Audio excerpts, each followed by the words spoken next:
Hello friends, I welcome you all in today's class.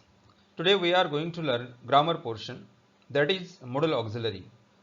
Modal auxiliary verb means which provide the specific meaning to the main verb. Let us see in details about the modal auxiliary verbs. Modal auxiliary verbs.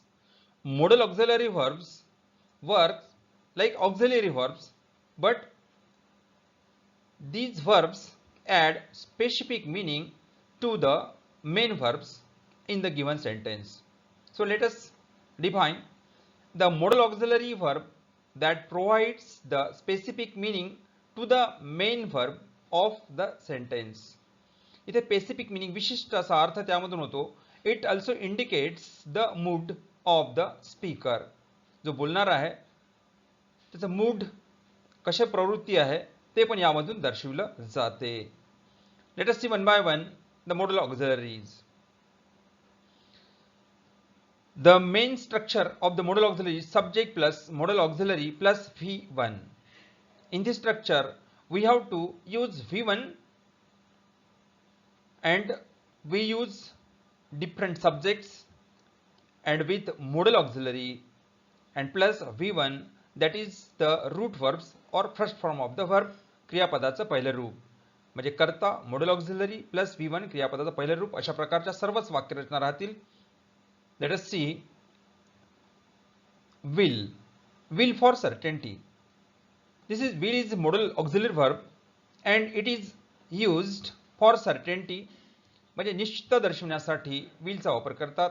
Example, I will win, मी जिंकणारच. एखादी गोष्ट निश्चितपणे होणारच म्हणजे I will win, me जिंकणारच. We will win the match, आम्ही सामना जिंकणारच. You will get the first prize, तुला पहिलं बक्षीस मिळेलच म्हणजे एखादी गोष्ट होईलच. It is certain action. He will find out the solution. She will buy the car. It will rain, पाऊस पडेलच, पाऊस पडणारच. अशा प्रकारे सर्टेनिटी निश्चितता दाखवली जाते आणि म्हणून will is used for certainty असं आपण म्हणतो. Then second modal auxiliary may, we use may for possibility or probability. Possibility शक्यता दर्शवण्यासाठी may चा वापर करतात.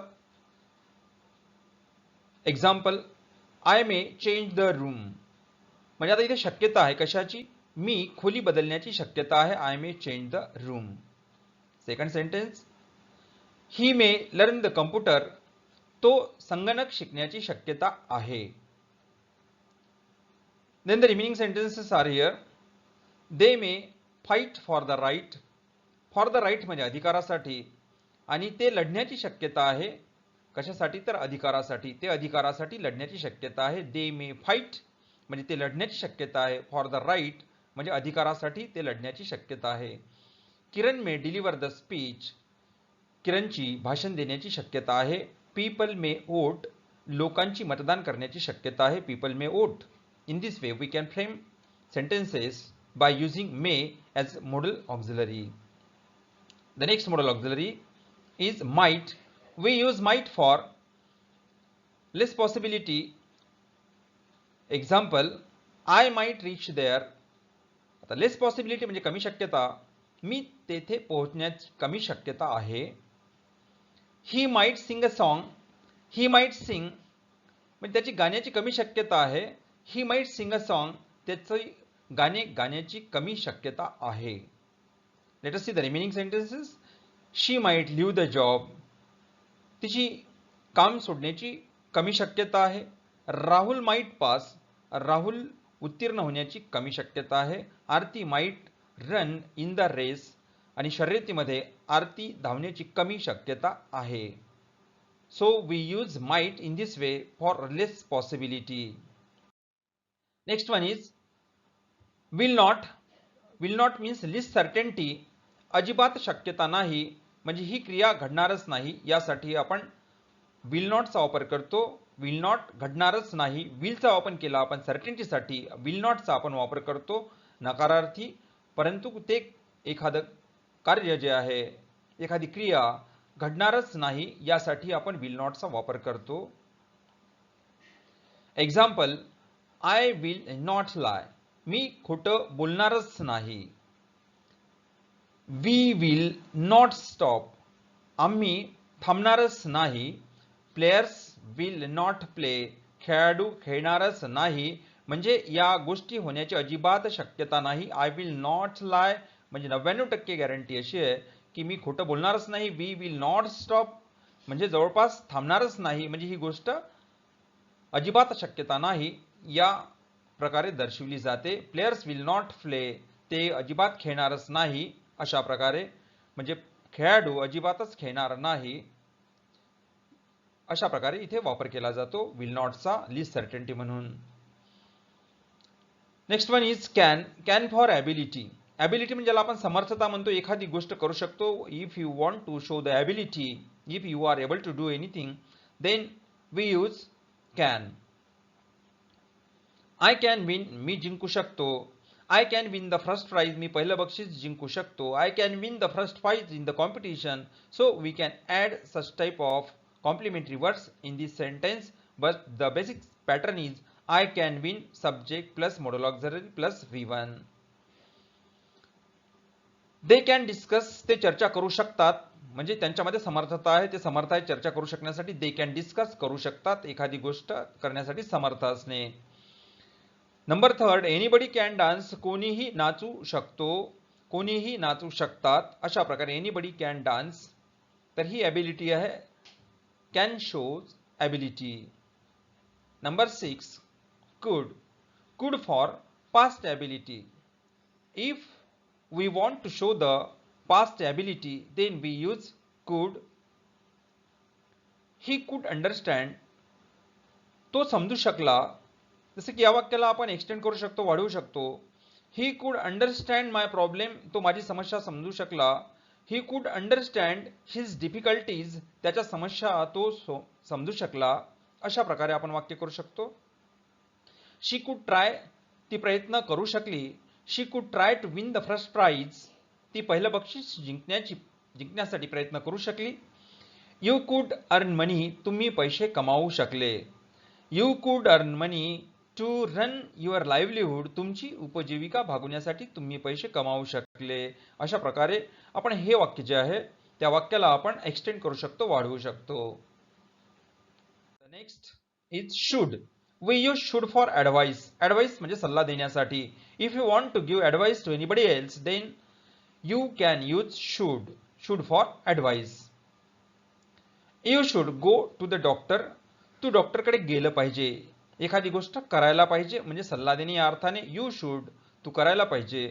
You should go to the doctor, तू डॉक्टरकडे गेलं पाहिजे. जसं आपल्याला म्हणायचं आहे, if you are not feeling well, जर तुला बरं वाटत नाही तर you should go to the doctor, तू डॉक्टरकडे गेलं पाहिजे. Second example is you should control the speed, तू वेग जो आहे नियंत्रणात आणला पाहिजे, वेगावर नियंत्रण आणलं पाहिजे. हा एक प्रकारचा इथे सल्ला आहे. This is advice for the other. You should study hard, तू चांगला अभ्यास करायला पाहिजे, तू अधिक अभ्यास करायला पाहिजे. You should study hard. You should obey your parents, आणि तुम्ही तुमच्या आईवडिलांच्या आज्ञेचं पालन करायला पाहिजे. ओबे म्हणजे आज्ञा पालन करणे, आदेशाचं पालन करणे. You should obey your parents, तुमच्या आईवडिलांच्या आदेशाचं तुम्ही पालन करायला पाहिजे. So in this way you can give advice to the other. Next one is must. Must is use for obligation or in obligatory sentences we use must. म्हणजे एखादी गोष्ट व्हायलाच पाहिजे, एखादी गोष्ट करायलाच पाहिजे असं म्हणायचं असेल तेव्हा मस्ट आपल्याला वापरावं लागते. It indicates obligation. So example is you must attend the prayer, तुम्ही प्रार्थनेला हजर राहिलंच पाहिजे. Second example, he must cancel his decision, त्याचा निर्णय त्याने रद्द करायलाच पाहिजे. ही मस्ट कॅन्सल म्हणजे रद्द करायला पाहिजे. He must cancel his decision, त्याने त्याचा निर्णय रद्द करायलाच पाहिजे. शी मस्ट ट्रॅव्हल, तिने प्रवास करायला पाहिजे. म्हणजे एखादी गोष्ट करायलाच पाहिजे. She must travel, she must play, she must sing, she must do anything else. They must come back, त्यांनी परत यायलाच पाहिजे. आणि अशा प्रकारे मस्ट फॉर ऑब्लिगेशन, एखादी गोष्ट करायलाच पाहिजे यासाठी आपण मस्टचा वापर करतो. Then would is used for polite request. नम्र विनंती करायची असेल तर नम्र विनंतीसाठी आपल्याला वुड वापरावा लागतो. Late us see the example. Would you help me, तुम्ही मला मदत कराल का. आणि या ठिकाणी आपण प्लीज वापरत नाही या वाक्यांमध्ये, तरी आपल्याला इथे प्लीज म्हणजे कृपया हा शब्द वापरला जातो. वुड यू हेल्प मी, तुम्ही कृपया मला मदत कराल का, किंवा कृपया तुम्ही मला मदत कराल का, असा इथे अर्थ होतो. आणि this is the polite request. If you use would or it becomes polite request. Second example. Would you give me your pen, कृपया तुम्ही तुमचा पेन मला द्याल का. आणि या प्रकारे इथे प्लीज न घेताही आपण वुडने सभ्य विनंती, विनम्र विनंती आपण इथे करतो. Would you give me pen or would you give me your pen, अशा प्रकारे वाक्य तयार होऊ शकते. Would you pass the salt, जरा मीठ द्याल का, कृपया करून मीठ द्याल का.